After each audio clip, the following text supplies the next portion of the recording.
बिस्मिल्लाहिर्रहमानिर्रहीम। पिछले वीडियो आप लोगों ने देखे थे, मेरे क्लाइंट के जिसको कॉम्प्लिकेशन हो गए थे हेयर ट्रांसप्लांट से, जिसका ऑपरेट बन्नों में हुआ था। और एक बंदा है जो कि नॉन डॉक्टर है और आपने आपको किंग ऑफ डेंसिटी बोलते हैं।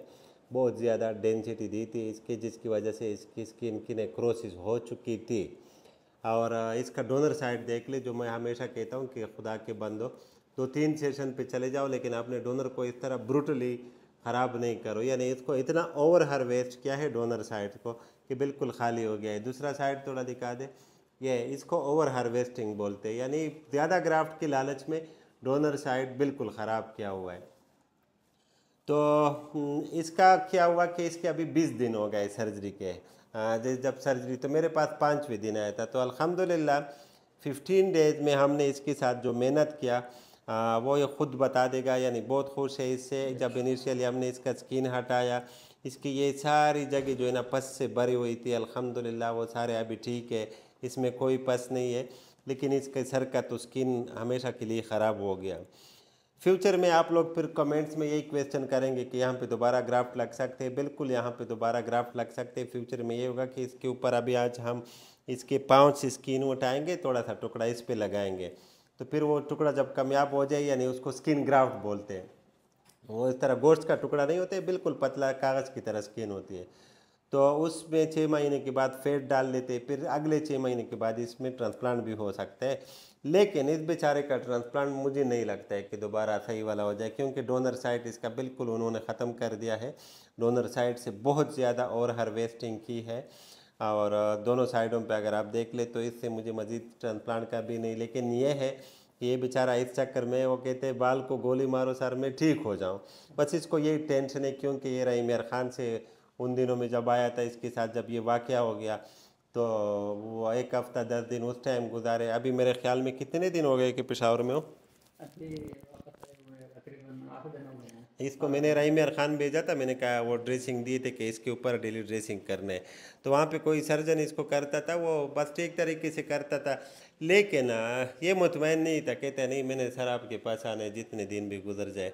तो मैंने कहा ठीक है आ जाओ। तो हमने इसके साथ मेहनत की, इसको साफ़ किया। अब ये जो रेड आप लोगों को नज़र आ रहा है, ये हेल्दी ग्रेनुलेशन टिश्यू है, यहाँ पे स्किन ग्राफ्ट लग सकती है। तो इंशाल्लाह आज इस पे स्किन लगाएंगे, फिर इसको मैं 5 दिन के बाद बुलाऊंगा, पट्टी खोलेंगे, फिर उसके बाद इसको फ़ारग कर दूंगा कि ये चला जाए तो अपने इलाके में। फिर उसके बाद आगे मेरे ख्याल में इसने दुबई जाना है। तो ये मैं बात यहाँ पे आप लोगों को बता दूँ कि कॉम्प्लिकेशन के केसेस जिसके भी वो ख़राब हो जाए, अल्हम्दुलिल्लाह मैं फ्री करता हूँ। इससे कोई से कुछ कुछ केसेस होते हैं जिस पे मैं वीडियोस बना लेता हूँ, सब पे बनाता भी नहीं हूँ, क्योंकि अक्सर मरीज़ मना कर देते हैं। लेकिन ये वीडियो मैं हमेशा अवेयरनेस के लिए बनाता हूँ, आप लोगों के लिए बनाता हूँ कि आप लोग जो है ना, आप लोगों को भी एहसास हो जाए कि ये काम टेक्नीशियन यानी जो नॉन डॉक्टर या नॉन टेक्निकल लोगों का नहीं है, ये क्वालिफाइड डॉक्टर का होना चाहिए। हाल तो मैं मानता हूँ कि इसमें टेक्नीशियन का बहुत काम है, सर्जन समेत। लेकिन टेक्नीशियन को भी डॉक्टर की सुपरविज़न में काम करना चाहिए, इंडिपेंडेंट नहीं करना चाहिए, क्योंकि उसको सर के एनाटमी का पता नहीं होता है। जो इंसिजन होते हैं वो हमेशा डॉक्टर से बनवाए कि डॉक्टर जो बंदा आपका इंसी, क्योंकि डॉक्टर को एनाटमी का पता होता है कि यहाँ पे रग है, यहाँ पे कितना डीप जाना है, कितनी लिमिट में आपने ग्राफ्ट को करीब करीब रखने। तो ये चीज़ें हैं। और अल्हम्दुलिल्लाह ये केसेस मैं फ्री करता हूँ, इसके मैं कोई चार्जेस नहीं लेता हूँ। आज भी जब इसकी सर्जरी होगी तो इसमें मेरे एनेस्थीसिया कोई भी हमारी टीम में किससे पैसे नहीं लेगा। हाँ, इस सर्जरी में इसकी कोई मेडिसिन वगैरह या जो चीज़ें लग जाती है मेडिसिन वगैरह, वो मरीज़ खुद करते हैं। ये आप लोगों के माइंड में होनी चाहिए, क्योंकि अल्हम्दुलिल्लाह हॉस्पिटल अपना है मेरा। ओटी चार्जेस का भी इसमें यहाँ पे मैं इस तरह केसेस का वो माफ़ करवा देता हूँ कि नहीं लेना है, हॉस्पिटल वालों को बोल देता हूँ। बाकी इंशाल्लाह जब ये ठीक हो जाए तो फिर दोबारा मैं आप लोगों को इसको रिव्यू दिखाऊंगा कि इसका स्किन कैसे है, और इससे भी रिव्यू लेंगे।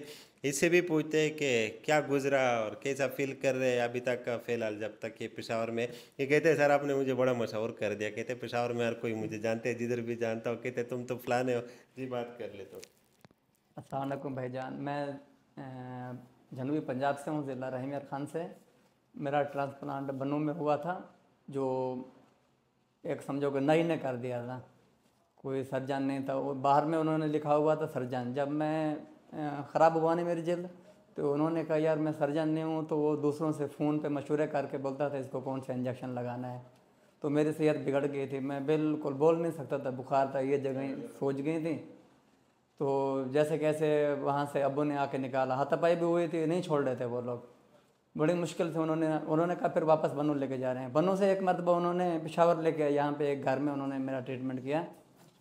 फिर जब बड़ी मुश्किल से वहाँ से निकाल के अल्लाह ताला ने डॉक्टर हबीब के साथ लेके आए।